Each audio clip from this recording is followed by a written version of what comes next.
kunut, Anda ikut kunut di belakang karena imamnya kunut. Kunut imam beda dengan makmum. Dalam hal lafadznya, imam mengatakan Allahumma hdina fiman hadait, Anda katakan amin.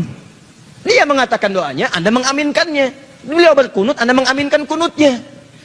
Masalah Anda mengangkat tangan atau tidak itu perbedaan lain. Tapi Anda ikuti, jangan sampai imam kunut Anda tidak. Allahumma hdina fiman hadait, bid'ah. Wa afina fiman hadait, belalah. Rusak deh kehidupan.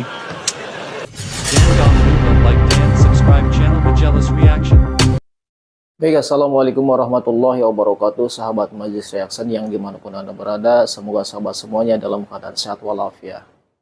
Telah kita saksikan sama-sama cuplikan dari video ini, dan yang mana video ini sekarang lagi hangat-hangatnya dibicarakan oleh publik, dan juga video ini termasuk video yang kontroversi dan juga viral sekali. Maka dari itu para sahabat semuanya, supaya kita tidak gagal paham untuk menyikapi video ini, marilah kita sama-sama untuk menyimak. Kunut, Anda ikut kunut di belakang karena imamnya kunut. Kunut imam beda dengan makmum. Dalam hal lafadznya, imam mengatakan Allahumma hdina fiman hadait, Anda katakan amin. Dia mengatakan doanya, Anda mengaminkannya. Beliau berkunut, Anda mengaminkan kunutnya. Masalah Anda mengangkat tangan atau tidak itu perbedaan lain. Tapi Anda ikuti, jangan sampai imam kunut Anda tidak. Allahumma hdina fiman hadait, bid'ah. Wa afina fiman hadait, belalah. Rusak deh kehidupan. Ini apa? Dan saya nggak pernah mendengar yang seperti itu. Ini bukan kaidah namanya. Kalau imam tidak kunut, yang kunut pun, yang kunut ikut tidak kunut. Jangan terlampau soleh. Imam sudah salam, ini sujud sahwi. Ngapain?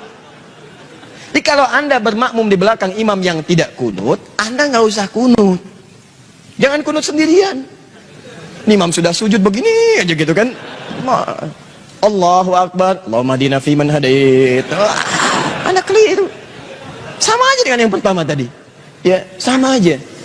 Nah, karena itu teman-teman sekalian, tempatkan sesuatu pada tempatnya yang baik. Kadang-kadang suka salah persepsi juga. Bahasa hadis, Anda harus pelajari dulu bahasanya.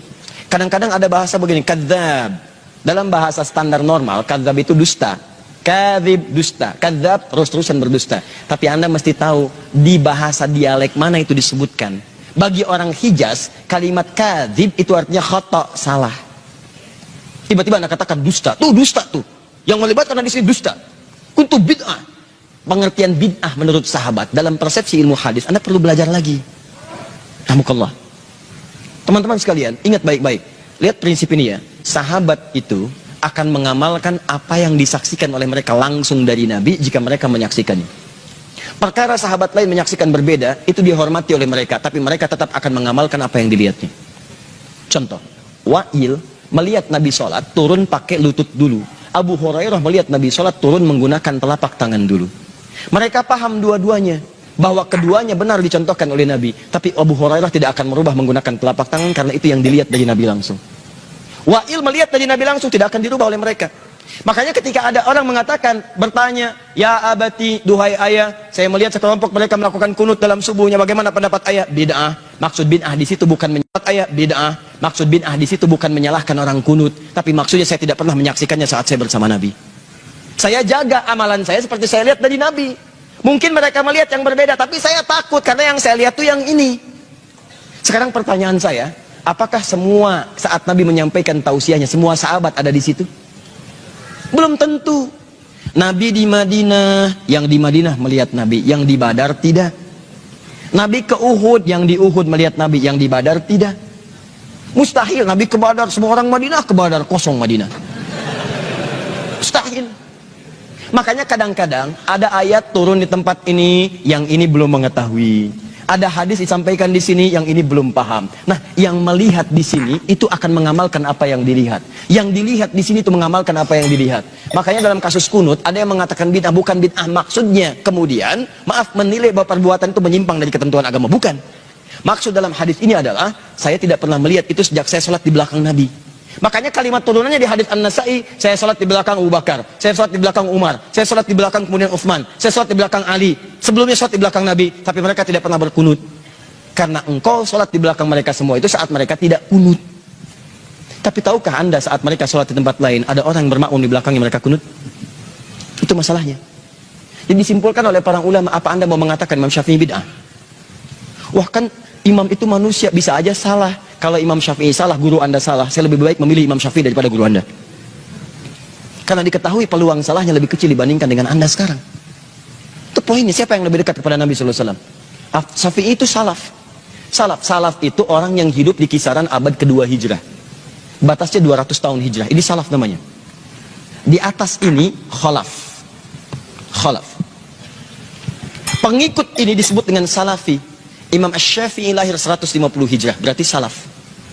Imam Abu Hanifah wafat 150 hijrah, salaf.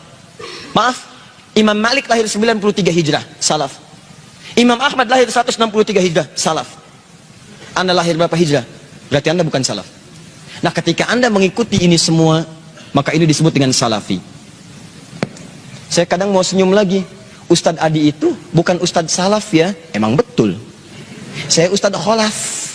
Karena Ustadz salaf itu Ustadz yang lahir di kisaran tahun 200 hijrah. Kalau saya disebut Ustadz salaf, berarti saya Ustadz yang diawetkan sampai sekarang. Baik sahabat semuanya, telah kita saksikan sama-sama video dari pernyataan ini, dan mudah-mudahan menjadikan suatu wawasan bagi kita dan bermanfaat bagi kita. Terima kasih. Jangan lupa like dan subscribe channel kami. Wassalamualaikum warahmatullahi wabarakatuh.